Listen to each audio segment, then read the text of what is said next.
Lord Jim by Joseph Conrad. It was the dusk of a winter's day. The gale had freshened since noon, stopping the traffic on the river, and now blew with the strength of a hurricane, in fitful bursts that boomed like salvos of great guns firing over the ocean. The rain slanted in sheets that flicked and subsided, and between whiles Jim had threatening glimpses of the tumbling tide, the small craft jumbled and tossing along the shore, the motionless buildings in the driving mist, the broad ferry boats pitching ponderously at anchor, the vast landing stages heaving up and down and smothered in sprays. The next gust seemed to blow all this away. The air was full of flying water. There was a fierce purpose in the gale, a furious earnestness in the screech of the wind, in the brutal tumult of earth and sky that seemed directed at him and made him hold his breath in awe. He stood still. It seemed to him he was whirled around. He was jostled. "Man the cutter!" Boys rushed past him.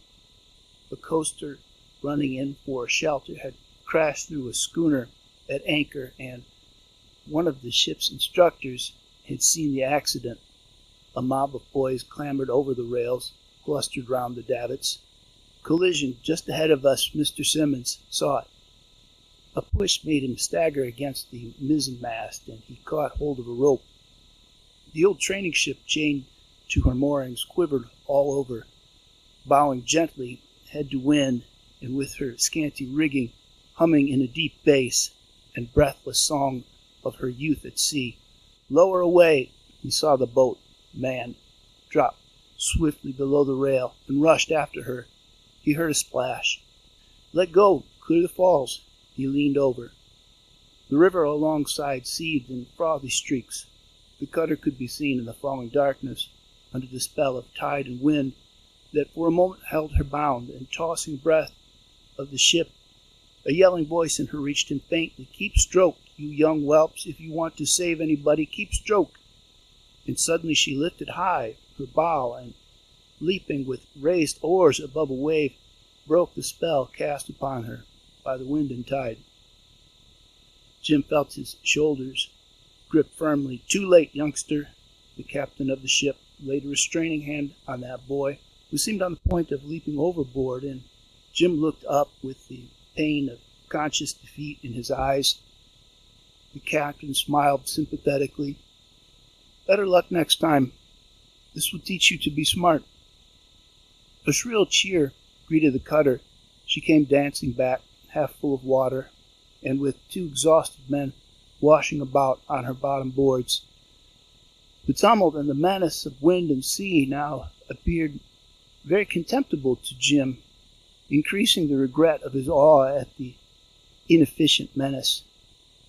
Now he knew what to think of it. It seemed to him he cared nothing for the gale. He could affront greater perils. He would do so, better than anybody. Not a particle of fear was left. Nevertheless, he brooded apart that evening while the bowman of the cutter, a boy with a face like a girl's and big gray eyes, was the hero of the lower deck. Eager questioners crowded round him. He narrated, "I just saw his head bobbing, and I dashed my boat hook in the water. It caught in his breeches, and I nearly went overboard, as I thought I would only. Old Simons let go the tiller and grabbed my legs. The boat nearly swamped. Old Simmons is a fine old chap. I don't mind a bit him being grumpy with us. He swore at me all the time he held my leg, but that was only his way of telling me to stick to the boat hook. Old Simmons is awfully excitable, isn't he? No, not the little fair chap, the other, the big one with a beard. When we pulled him in, he groaned, 'Oh, my leg,' and turned up his eyes. Fancy such a big chap fainting like a girl. Would any of you fellows faint for a jab with a boat hook? I wouldn't. It went into his leg so far." He showed the boat hook, which he had carried below for the purpose, and produced a sensation. "No, silly, it was not his flesh that held him. His breeches did. Lots of blood, of course." Jim thought it a pitiful display of vanity. The gale had ministered to a heroism as spurious as its own pretense of terror. He felt angry with the brutal tumult of earth and sky for taking him unawares and checking unfairly a generous readiness for narrow escapes. Otherwise, he was rather glad he had not gone into the cutter, since a lower achievement had served the turn.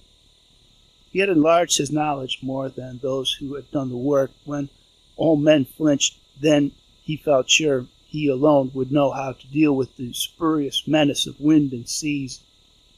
He knew what to think of it, seen dispassionately. It seemed contemptible. He could detect no trace of emotion in himself, and the final effect of a staggering event was that, unnoticed and apart from the noisy crowd of boys, he exulted with fresh certitude in his avidity for adventure and in a sense of many-sided courage. That's the end of chapter 1. I'm Jonathan A. Wall. Thank you for listening.